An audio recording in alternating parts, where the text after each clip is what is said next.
Pernah nggak sih kalian main game terus mikir, wow, kok bisa ya ini kelihatan nyata banget? Nah, hari ini kita bakal kupas tuntas rahasia di balik salah satu dunia game paling ikonik yang pernah ada, Night City dari Cyberpunk 2077. Kita bakal lihat sihir teknologi apa aja yang bikin kota ini begitu hidup. Coba deh, bayangin kalian lagi berdiri di tengah kota masa depan. Lampu neon warna-warni ada di mana-mana, gedung-gedung pencakar langit yang tinggi menjulang, dan semuanya terpantul dengan sempurna di genangan air di jalanan. Keren banget kan? Nah, itulah janji visual yang ditawarkan Night City. Pertanyaannya, gimana caranya mereka bikin itu semua? Apa sih rahasia di balik realisme yang bikin kita melongo ini? Yuk kita bedah bareng-barang dalam beberapa menit ke depan. Oke, ini dia agenda kita. Kita mulai dari visi besarnya, terus kita lihat tantangan teknis yang harus mereka hadapi, lanjut kita dalemin teknologi-teknologi terobosan yang mereka pakai, dan terakhir, kita lihat gimana dampaknya buat kita sebagai pemain. Oke, kita mulai dari bagian pertama. Sebenarnya apa sih mimpi besar para developernya waktu mereka mulai ngebangun Night City? Jadi, tujuan mereka itu bukan cuma bikin game yang kelihatannya cakep. Bukan, mereka mau menciptakan dunia yang terasa nyata. Dunia di mana setiap detail, mulai dari kilauan metal di senjata kita, sampai kedipan lampu neon di gang sempit, itu semua bikin kita benar-benar luka kalau ini cuma game. Tentu aja, punya mimpi keren itu satu hal, tapi ngubahnya jadi barisan kode, itu cerita yang beda banget. Disinilah ambisi mereka ketemu sama tembok kenyataan teknis yang super besar. Tim developernya itu harus ngelewatin 4 rintangan utama. Pertama, pencahayaan yang super kompleks dengan ribuan sumber cahaya yang nyala barengan. Kedua, pantulan cahaya yang kadang kelihatan aneh dan nggak konsisten. Ketiga, bayangan yang realistis itu rakus banget, makan banyak tenaga komputer. Dan yang paling susah, tantangan keempat, gimana caranya menyeimbangkan semua keindahan ini dengan performa game. Nah, ini dia inti permasalahannya. Gimana caranya bikin game kelihatan seindah ini tanpa bikin dia jadi patah-patah atau nge-lag?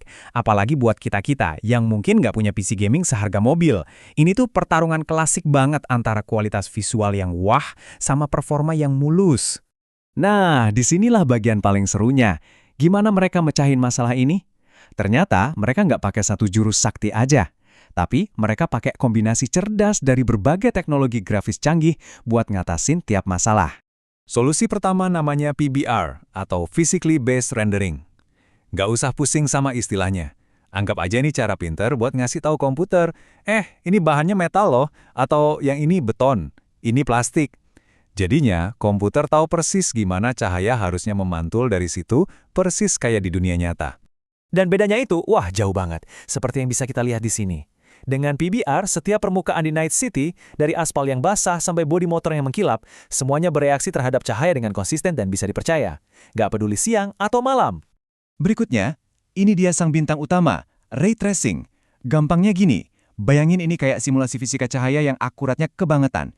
Jadi bukannya nebak-nebak gimana cahaya bakal kelihatan, teknik ini beneran melacak jalur setiap partikel cahaya pas dia mantul dari satu permukaan ke permukaan lain. Hasilnya, pantulan dan bayangan yang sempurna, super realistis. Masalahnya, ray tracing itu mahal banget dan berat buat komputer. Nah, disinilah pintarnya mereka. Mereka pakai teknik yang disebut hybrid rendering.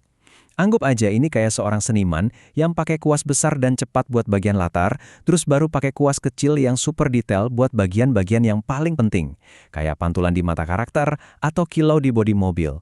Efisien, tapi hasilnya tetap maksimal. Tentunya, di balik layar ada banyak banget trik optimasi lain.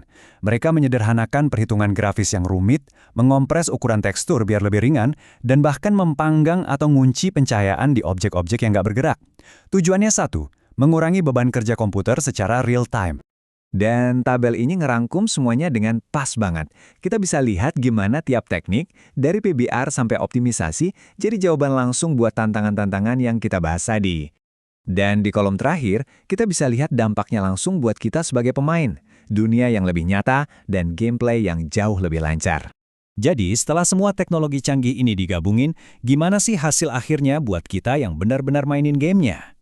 Hasilnya, benar-benar sebuah lompatan besar. Night City jadi dunia yang hidup dan bernafas, apalagi pas malam hari. Pantulan di jalanan basah itu rasanya asli, materialnya kelihatan otentik, dan yang paling penting buat kita para gamer, frame rate-nya jadi jauh lebih stabil. Pengalaman mainnya pun langsung naik level.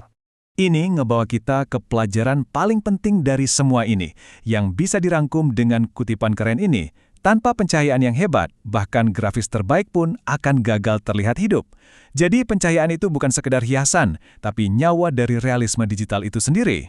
Jadi kalau ada satu hal yang perlu kita ingat, keajaiban visual Night City itu bukan hasil dari satu trik sulap. Ini adalah sebuah orkestra teknologi di mana PBR, ray tracing, dan optimisasi cerdas bekerja bareng secara harmonis untuk menciptakan sesuatu yang benar-benar luar biasa. Dan ini meninggalkan kita dengan satu pertanyaan besar untuk masa depan industri game. Pertarungan abadi antara kualitas visual yang super realistis dan performa yang super mulus akan terus berlanjut. Menurut kalian, gimana caranya kita sebagai pemain dan developer bisa menyeimbangkan keduanya di masa depan? Itulah tantangan besar selanjutnya.